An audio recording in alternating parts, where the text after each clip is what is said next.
Mga kaibigan, dito yung sinasabi ko sa inyong magulong direksyon ng pagtatrapiko ng mga enforcer dito.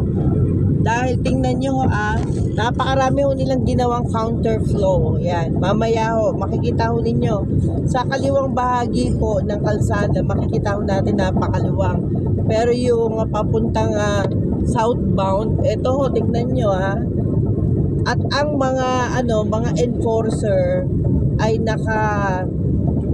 naka-standby lang na hindi naman kumikilos kung paano ang direksyon ng mga sasakyan. Yan ho ang isang problema. Ayan.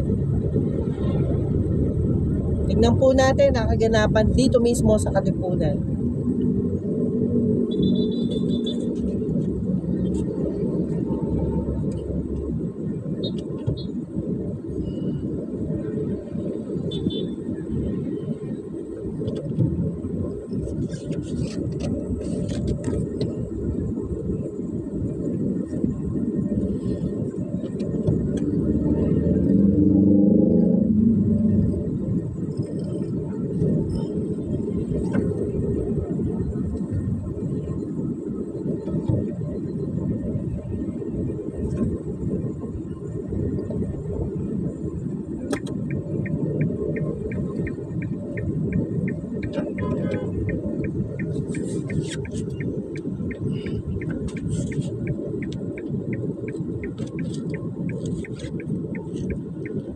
Nakikita ho ninyo, napakasigip na ho ng trapiko dito sa aming kinaroroonan. At yan, lahat ho ng mga sasakyan na hindi ho